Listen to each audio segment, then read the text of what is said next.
I'm Lorna B. Salabubang. I'm going to discuss about the spinal cord, muscles, respiratory system, and cardiovascular systems. The first topic I'm going to discuss is spinal cord. Spinal cord is a crucial part of the central nervous system, acting as a communication link between the brain and the rest of the body. It's a long cylindrical bundle of nerves that runs from the base of the brain through the spinal canal and the vertebral column and extends down the lower back. Structurally, the spinal cord is made up of nerve fibers that carry message between the brain and the body. The messages control movement, sensation, and reflexes.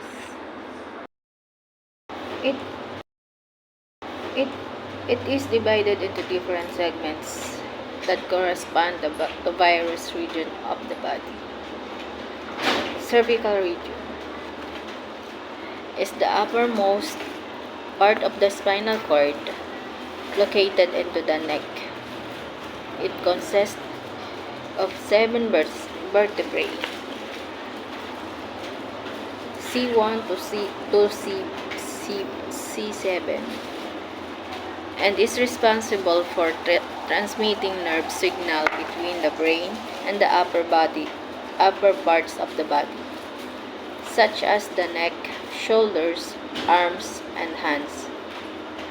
C1 to C7, this is the vertebrae play a vital role in supporting the head, protecting the spinal cord, and enabling neck movement. Thoracic region is the middle part of the spinal cord located in the upper and mid-back. It consists of 12 vertebrae, T1 to T12, and is responsible for sending nerve signal to the chest, abdomen, and parts of the back, T1 to T12. The thoracic vertebrae are crucial for protecting the spinal cord, providing stability to the upper body, and facilitating movements such as bending and twisting of the trunk. They also serve as attachment points for the ribs, helping to form the rib cage that protects vital organs like the heart and lungs. Lumbar region. Its control movement and sensation in the legs and the lower body. Is the lower part of the spinal cord located into lower back. It consists of 5 vertebrae, L1 to L5, and is responsible to transmitting nerve signal to the lower body, including the hips, thighs, legs, and the feet. It plays a crucial role in controlling movement and sensation in these areas.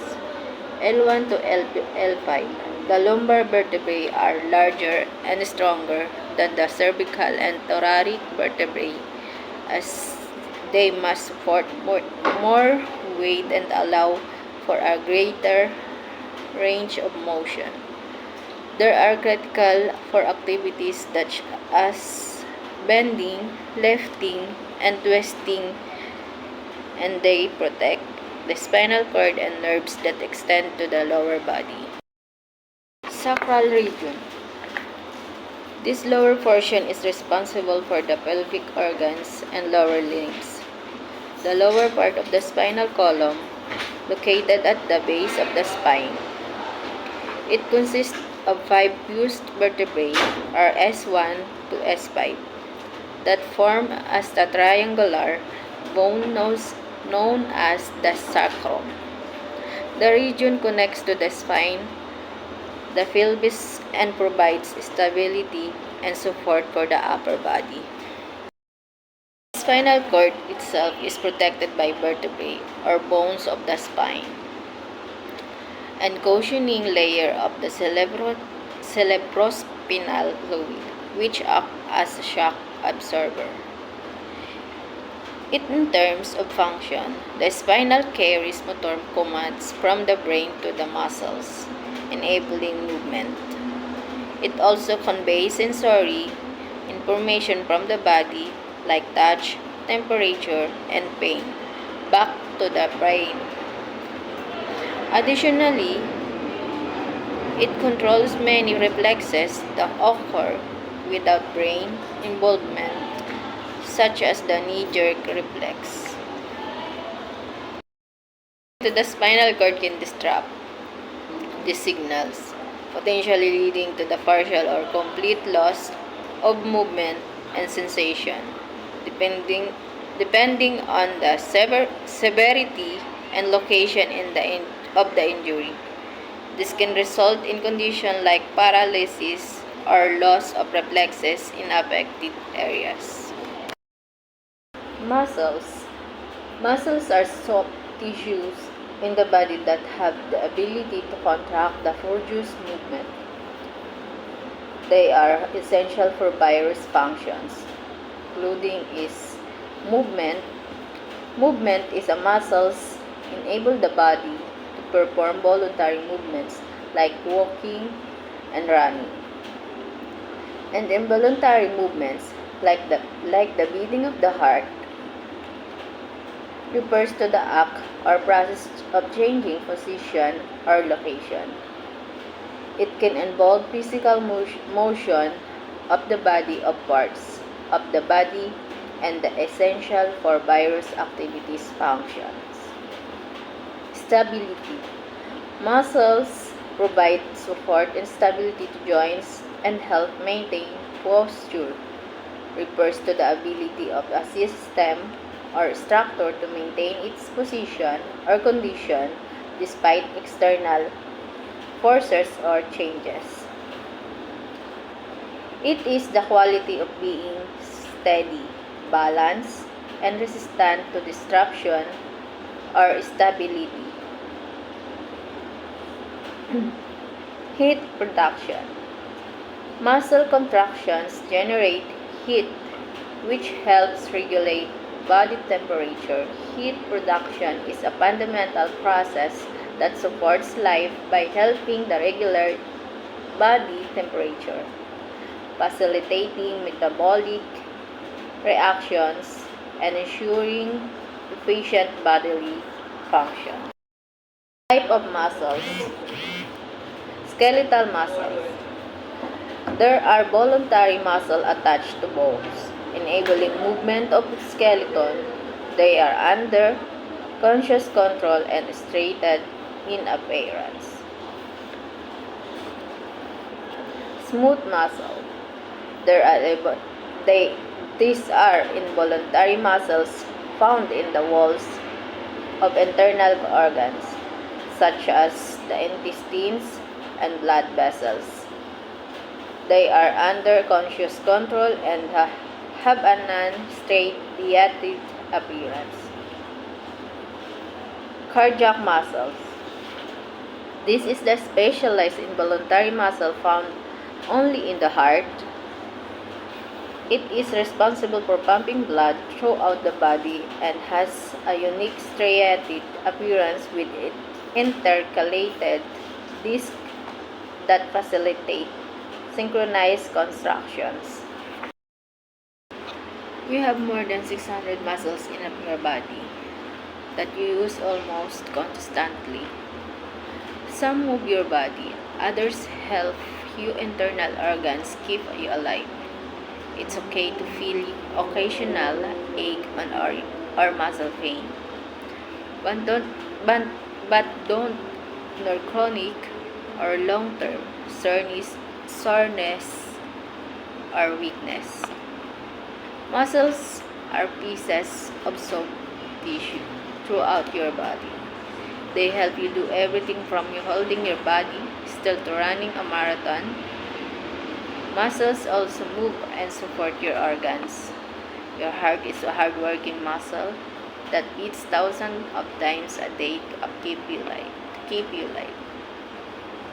because you have many muscles, injuries, and health conditions that affect them that are common.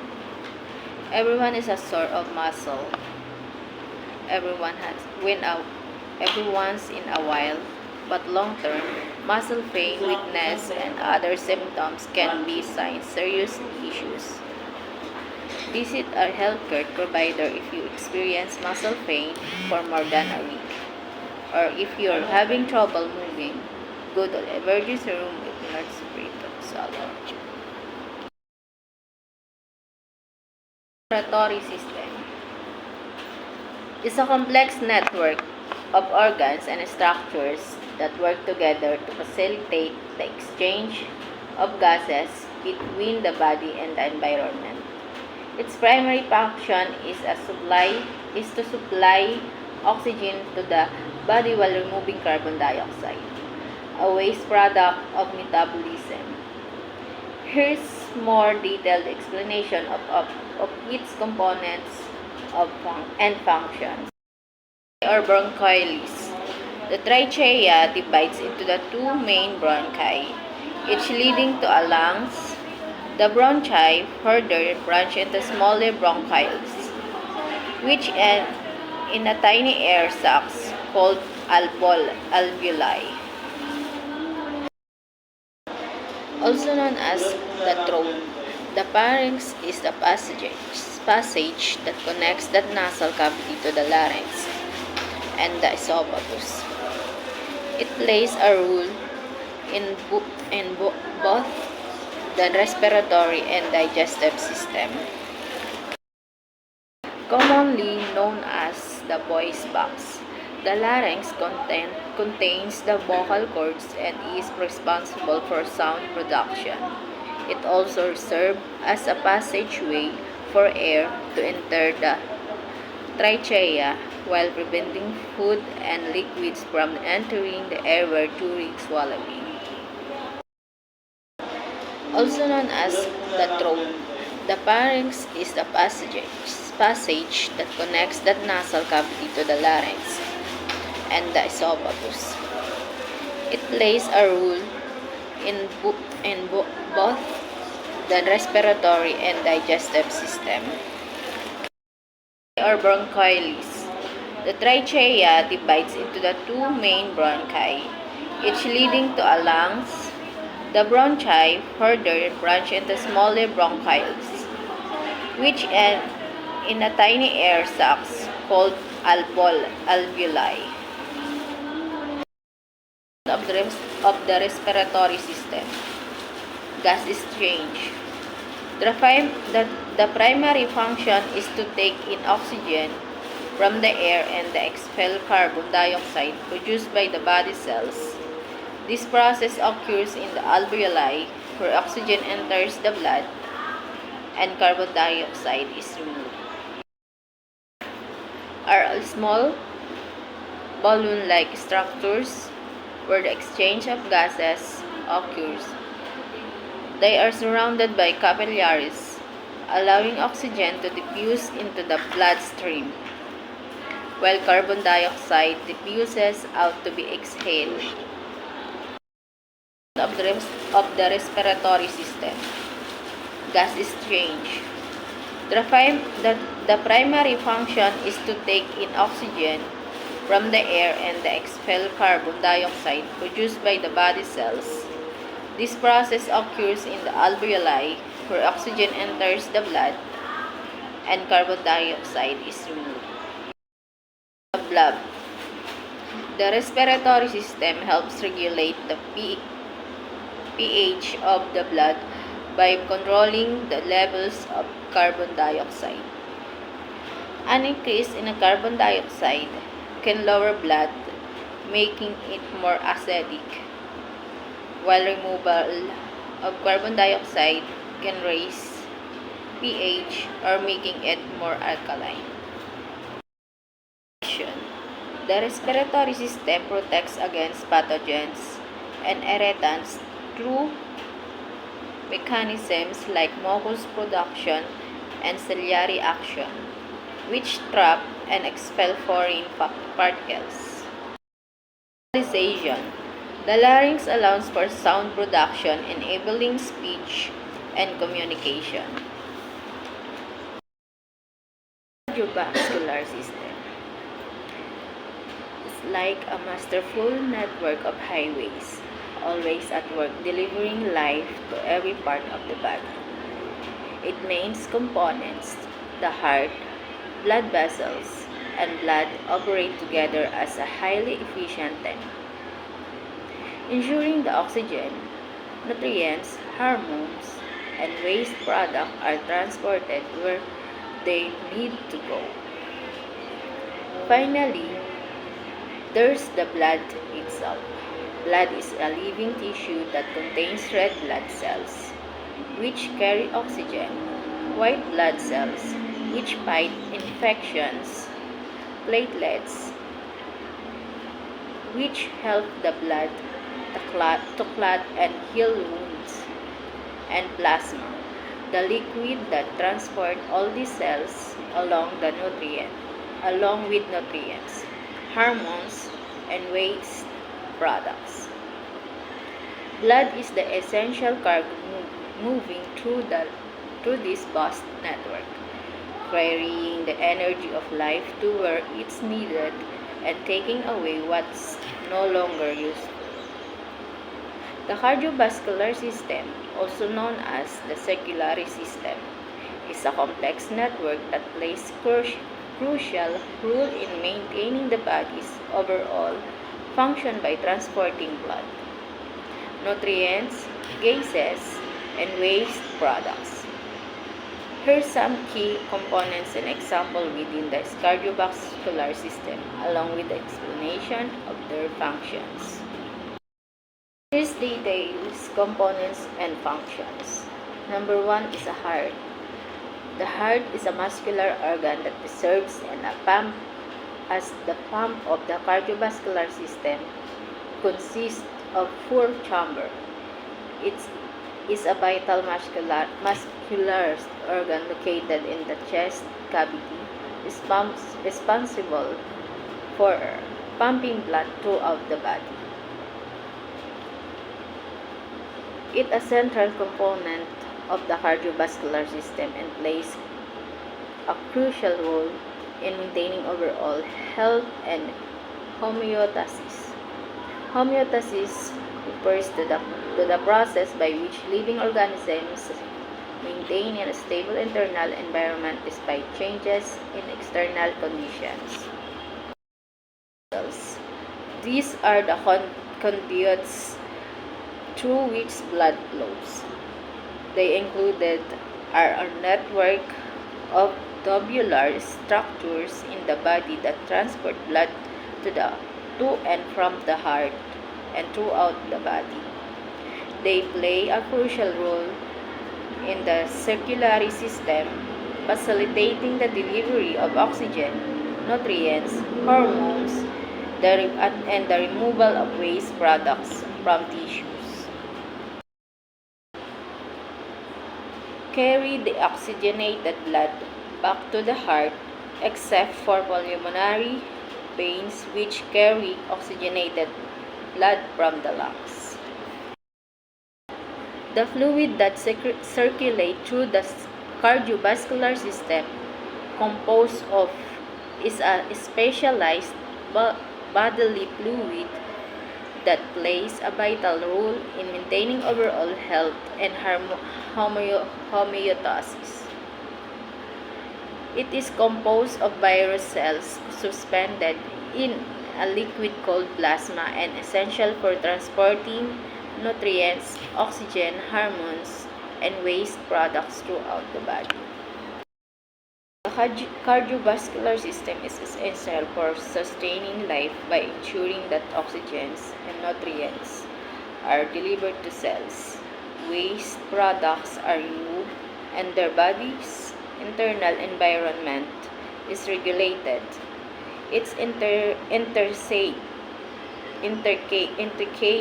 design allows for efficient transport and communication throughout the body, supporting all psychological function and maintaining overall health.